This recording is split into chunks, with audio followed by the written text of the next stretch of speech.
Hi friends, మనకి ఇంట్లో manual switches తెలుసు కదా, ఇలాంటి స్విచెస్ మనం యూస్ చేస్తూ ఉంటాం. కాకపోతే ఇప్పుడు నా దగ్గర స్విచ్ అని చూసారు కదా, ఇక్కడ ఏంటంటే టచ్ చేస్తే లైట్స్ వెలుగుతున్నాయి, అదేవిధంగా fan on Avani.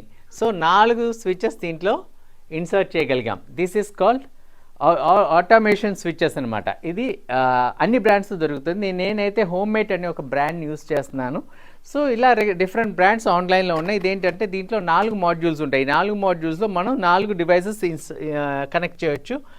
2 lights 2 fans insert చేస్తాం. దీని యొక్క అడ్వాంటేజ్ ఏంటంటే మనం ఇది టచ్ ద్వారా వర్క్ చేస్తుంది. అదేవిధంగా వాయిస్ కంట్రోల్ అలెక్సా కానీ గూగుల్ యూస్ చేసుకొని మనం ఆపరేట్ చేయొచ్చు. అదేవిధంగా రిమోట్ లేదు దీనికి. అదేవిధంగా మన సెల్ యాప్, దీని కన్సర్న్ యాప్కి దీన్ని సింక్ చేస్తే అది ఆన్ ఆఫ్ చేస్తుంది. ఆటోమేషన్తో యూస్ చేసే ఒక డివైస్. ఇంట్లో మన ఆటోమేషన్ కావాలంటే ఈ డివైస్ యూస్ చేయొచ్చు. దీంట్లో ఏంటంటే స్విచెస్ తగ్గిపోతే బోర్డ్ చిన్నది అవుతుంది. ఇది మంచి అడ్వాంటేజెస్. ఎలా ఉందండి ఈ ప్రోడక్ట్?